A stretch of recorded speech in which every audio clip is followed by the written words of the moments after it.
You are 7 years old, and you are already losing. Not races, not yet. You are losing your childhood. While other kids are playing in the park, you are in a cart. While they watch cartoons on Saturday mornings, you are on a cold, wet circuit in Belgium, pushing the throttle until your hands go numb. Your father, Jos Verstappen, a former Formula One driver who never got the career he deserved, has decided that you will not make his mistakes. You will be better. You will be the best. There is no room for softness in this house. Jos is not a gentle teacher. He is relentless. He pushes you until you cry, and then he pushes you harder. There are stories you will never fully confirm or deny, but about what happens when you make a mistake. A wrong line, a bad start, a moment of hesitation. The cart gets packed up. The drive home is silent. The silence is worse than anything else. But here is the thing about you, Max. You do not break. You get faster. By the time you are 15, you are the best junior kart driver on the planet. Everyone who watches you says the same thing. This kid is different, not just fast, frighteningly fast. Clinical, cold, like he has no fear at all. People ask you if you get nervous before a race. You look at them like they're speaking a different language. Fear is for people who are not prepared. You are always so prepared. At 16, Helmut Marko calls, Red Bull. They want to put you in a Formula 3 car. Your father says yes before you even finish the sentence. You leave school, you leave the normal life that you technically never had. You move to the circuit full time. You win Formula 3 in your debut season. Of course you do. Then comes Formula 1. In 2015, you become the youngest driver ever to compete in a Formula 1 Grand Prix. You are 17 years old. Toro Rosso, the junior Red Bull team. People expect you to be nervous, to be careful, to take your time and learn. Instead, you start qualifying ahead of your teammate on your third race weekend. The paddock does not know what to make of you. You do not care what the paddock thinks. In 2016, Red Bull promotes you to the main team. Not at the end of the season, not after a review.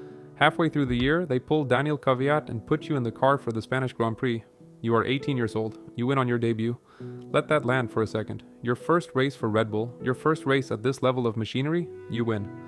You become the youngest race winner in Formula 1 history, a record that still stands today. The crowd goes insane. The paddock goes quiet. Sebastian Vettel, 4-time world champion, finishes third in that same race and can barely believe what he just watched. And you get out of the car, take your helmet off, and you look almost bored. Not bored, satisfied. There is a difference, but from the outside it is hard to tell. The years that follow are complicated. The Red Bull car is not the fastest. Mercedes dominates everything. Lewis Hamilton wins championships while you fight for scraps. And then there is Charles Leclerc, the kid you raced in karting as teenagers, who you already beat once. Now he is at Ferrari, fast, fearless, and the press has decided he is your true rival, your mirror. The version of this story where someone else wins, you develop a reputation, aggressive, relentless. Into corners others will not think about, you make contact. Sometimes it is racing, sometimes it is more than racing. Stewards investigate you constantly. Fans of other drivers despise you. There are debates every single Sunday about whether you are a genius or simply a menace. You are both. You are both, and you do not apologize. Then comes 2021, the year that changes everything. Mercedes has a new champion, Lewis Hamilton, 7 titles, one of the greatest careers in the history of the sport. But this year, Red Bull has finally built a car that can fight, and you are not interested in fighting fair. You want to win. The season becomes the most intense championship battle in modern Formula 1 history.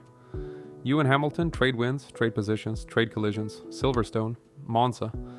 The whole season feels like two forces of nature trying to occupy the same space. And then comes Abu Dhabi, the final race. The final lap, you are behind. You are behind Lewis Hamilton with 5 laps to go.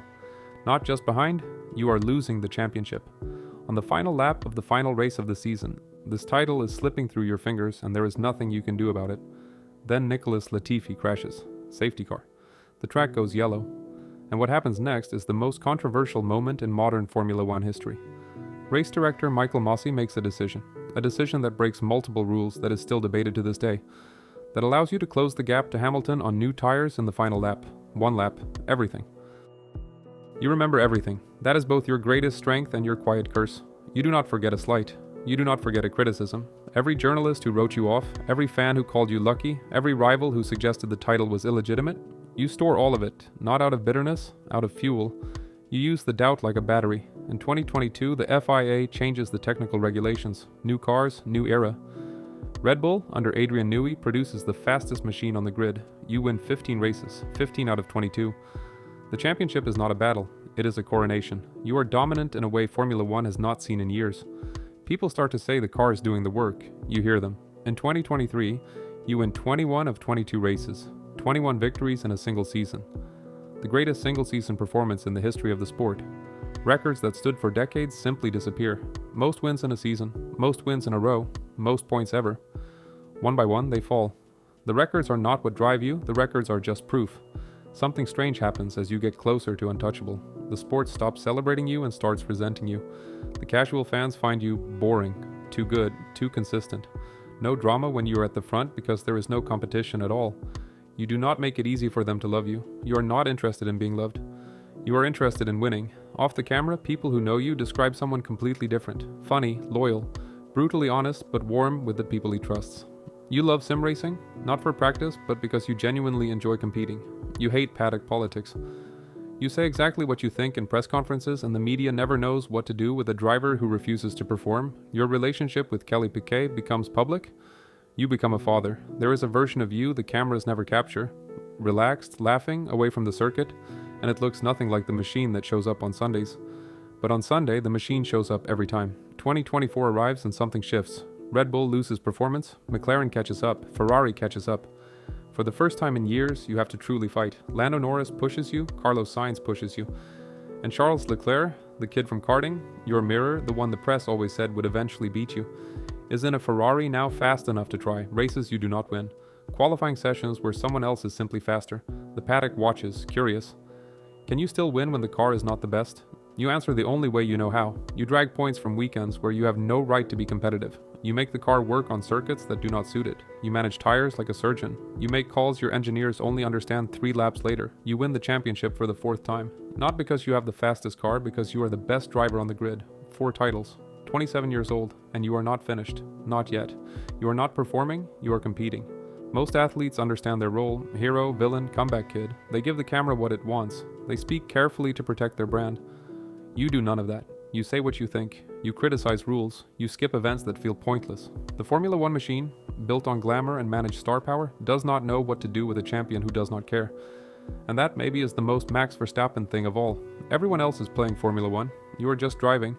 The circuit never lied to you. When you were 7 on a kart track in Belgium, it gave you exactly what you put in. No politics, no performance, just the lap time. Everything else is noise. You put on your helmet, you get in the car, the lights go out, you are Max Verstappen, and you are already gone.